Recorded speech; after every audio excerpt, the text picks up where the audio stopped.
अस्सलाम वालेकुम, मैं हूं फैसल तारिड़। ईरान अमेरिका जंग जी अब तीसरे हफ्ते के अंदर दाखिल हो चुकी है। खबरें बड़ी खतरनाक आ रही हैं। खास तौर पे पहले भी आपको बताया था कि किस तरह अब अरब ममालिक का तेल जो है वो ईरान के निशाने पर है। लेकिन पिछले कुछ दिनों से खबरें आ रही थी नेतन्याहू के हवाले से। आज कुछ और मजीद दावे सामने आए हैं। खास तौर पे शुमाली कोरिया की जानब से यह दावा किया गया है कि नेतन्याहू मारा गया है और नेतन्याहू का भाई भी मारा गया है। यानी इस हवाले से तो सोशल मीडिया पे बहुत ज्यादा एआई से बनी हुई तस्वीरें और इस तरह की खबरें जो है वो चल रही थी, पिछले एक हफ्ते से ही चल रही थी। लेकिन आज शुमाली कोरिया से भी दावा सामने आ गया जिसके अंदर बताया गया है कि भाई नेतन्याहू भी मारा गया है, उसका भाई भी मारा गया है और उसके 5 से 6 जो है वो जर्नैल भी मारे गए हैं। इसके पीछे क्या कहानी है वो भी आपके सामने रखेंगे, क्या सूरत हाल है यूएई और खास फजीरा की पोर्ट और फजीरा की वो जो तेल के डिपो हैं वो किस तरह निशाना बन रहे हैं, उस सवाल से भी जो है वो बात करेंगे। और खास तौर पर फिर जाहिर है जो पाकिस्तान के अंदर करंट सूरत हाल है, मरियम नवाज का जहाज और फौरी तौर पर बताया गया जी, पहले तो कहा गया ना कि जहाज लिया है लेकिन वो पंजाब एयरलाइन के लिए है। बाद में बताया कि नहीं जी वो क्या है, अगर इतना बड़ा सूबा है, इतना बड़ा बजट है, इतनी बड़ी सुल्तनत है और अगर एक जहाज मामूली सा 10 11 12 अरब का खरीद लिया गया है तो क्या हो गया। फिर कहा गया कि जी वो जहाज वियना इसलिए गया क्योंकि उसकी टुच मरम्मत होनी है ना, उसकी वो काम शाम होना है, वो उसका काम हो रहा है। अब नई कहानियां सामने आ रही हैं, वो भी आपके सामने रखनी है। आपसे गुजारिश है इस यूट्यूब चैनल को जरूर सब्सक्राइब करें, वीडियो को लाइक करें, शेयर करें और फीडबैक जरूर दिया करें। नौजवान सहाफी ज़ीशान नूर हमारे साथ हैं। ज़ीशान, सबसे पहले छोड़ दे सारी चीजों को, नेतन्याहू और नेतन्याहू यानी उस एक शख्स ने इस धरती पर जितने मुजालम कर दिए ना और जितना जुल्म हो गया, जितने बड़े पैमाने पे जो हो गया वो तो ज़ाहिर एक्सप्लेन करने की भी जरूरत नहीं है, किसी को बताने की जरूरत नहीं है। शायद कई सौ साल तक इस शख्स को जो है ना वो याद रखा जाए, जैसे हिटलर को याद किया जाता है, जैसे यजीद को याद किया जाता है। मुख्तलिफ पिछले कई दिनों से ना खबरें चल रही हैं कि नेतन्याहू मारा गया, ये हो गया, कोई एआई की वीडियोस भी सामने आ जाती है। लेकिन हैरान कुन बात यह है कि अगर ये दावे सामने आ रहे हैं और आप तो कुछ सीरियस नौयत के इवन कुछ सहाफियों ने भी दावे किए हैं, तो नेतन्याहू खुद भी सामने नहीं आया। ईरानी सदर मोटरसाइकिल पर बाहर निकल आए लेकिन ये सामने नहीं आया, इस वजह से भी ये दावे तूल पकड़ रहे हैं। तो क्या कहेंगे इस पर, क्या खबरें हैं? जी फैसल साहब, देखें, आपने जैसे कहा ना कि कई 100 साल इसके मुजालम हाँ, बताए जाएंगे लोगों को, इतना जालिम शख्स इस कुरार्ज के ऊपर और कहीं कोई नहीं है इस हाँ, दौर के अंदर।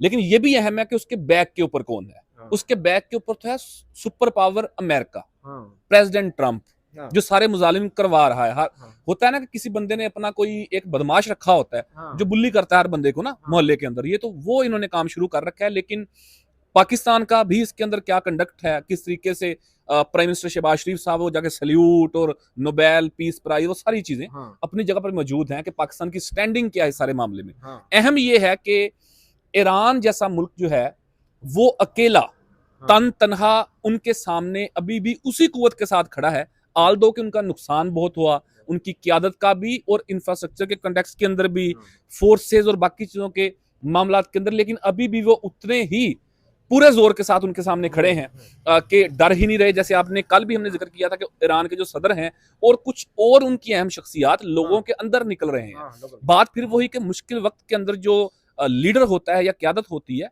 वो लोगों के साथ इन टच रहते हैं, लोगों का जज्बा बढ़ाने के लिए। दूसरी तरफ नेतन्याहू जो हैं वो मंजर आम के ऊपर नहीं आए, दावे फिर हकीकत के अंदर बदलना शुरू हो जाते हैं, तूल पकड़ लेते हैं।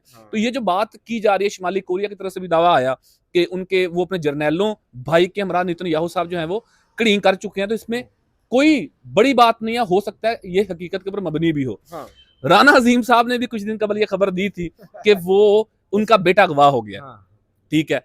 फिर उनके ऊपर मजाक उड़ाया गया कि शायद कच्चे के डाकू ना ले आए उसके बेटे। हाँ, खैर वो एक लहदा मजाक के मूड के अंदर बात कर दी। तो फैसल साहब ये अहम है, अगर अगर ये खबर सच्ची निकली हाँ, कि नेतन्याहू का मामला खत्म हो गया तो ये इतना बड़ा डेंट इजराइल के लिए तो है ही है, अमेरिका के लिए भी इतना बड़ा डेंट होगा कि फिर तो शायद वो वन साइडेड ही गेम नजर आएगी कि यार ईरान ने वो कर दिखाया जो कोई पूरी दुनिया के अंदर इमेजिन नहीं कर सकता था कि यार अमेरिका के इस नाजायज बच्चे को कोई लगाम डालेगा, तो वो ईरान ने डाल दी। तो अच्छा, अगर ये खबर अमेरिका के लिए डेंट तो है, सॉरी मैं आपको काट रहा हूं, दो चीजें मैं आपके सामने रख देता हूं ना।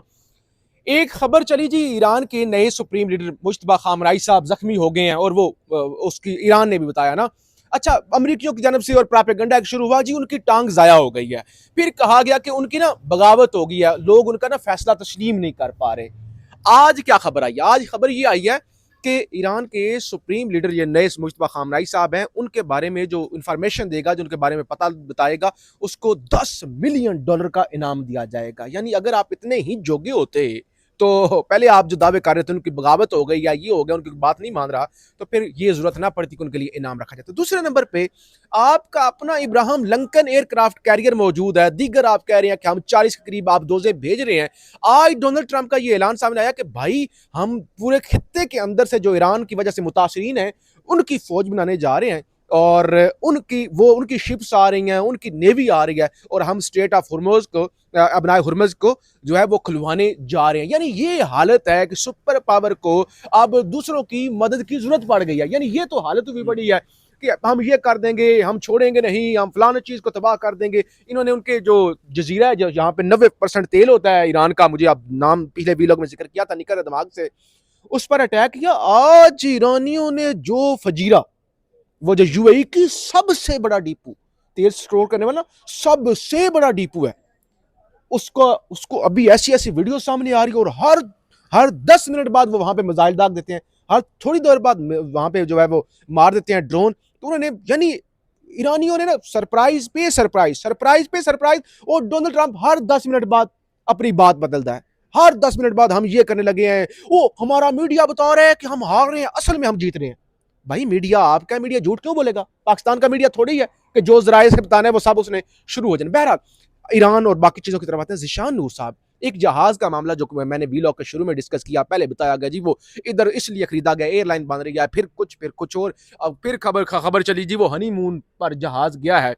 ये जहाज कैसे, यानी कि कितनी ये बातें मशकूक कर रहे हैं, क्या नए जहाज को रिपेयरिंग की जरूरत पड़ भी गई? फैसल साहब, एक लाइन के अंदर इसको कंक्लूड कर देते हैं। देखें, जहाज ऑलरेडी था पंजाब गवर्नमेंट के पास, हाँ। नया जहाज खरीदा गया, बताया नहीं गया। जब खबर बाहर आई तो पूछा नाज़रीन गया कि आपने क्यों खरीदा, तो उसके दो वजूहात बताई गई। एक तो ये बताया गया कि जो पुराना क्राफ्ट था वो इतना चूंकि पुराना हो चुका था कि आए रोज उसकी मेंटेनेंस का काम होता था जो महंगा पड़ता था, तो इसलिए एक नया जहाज खरीदा गया। बड़ा बजट था, पंजाब गवर्नमेंट का एक एसेट बन गया। अब 500 घंटा फ्लाई होने के बाद ही उसकी मेंटेनेंस होनी है ना, जो एक पूरा क्राइटेरिया है पूरी दुनिया के अंदर। लेकिन अभी तो वो मेरे ख्याल चंद दिन ही हुए हैं उसको, और वो वियना भेज दिया। अच्छा, जब भेजा वियना तो फिर नहीं किसी को बताया गया। जब खबर सामने आई तो इसके ऊपर एक नाज़रीन ये भी दावा सामने आया कि अभी जो मरियम नवाज साहबा के बेटे की शादी हुई थी, तो शायद उस कपल को हनीमून के लिए भेज दिया। अलग बात है, जाती नोयत का मामला है, लेकिन चूंकि जाती रहता मामला है, जाती मरियम बीबी मालिक है उस जहाज की। उस जहाज की आप मालिक है, मैं मालिक हूं, पंजाब के लोग उसके मालिक हैं। किसी का बेटा की शादी होगी तो हनीमून के लिए वो जो अरबों रुपए का जहाज है, भाई जाती कोई मामला नहीं। जाती है तो अपनी टिकटें करा के जाएं, ये कोई बदमाशी नहीं। साबिक वजीर आजम थे ना, साबिक वजीर आजम ज़ीशान नूर साहब, वो ट्रेनों के अंदर फिर रहे होते थे अमेरिका के अंदर। इमरान खान साहब सफर बचत कर रहे हैं, वो ट्रेनों के अंदर जो है वो घूम रहे हैं।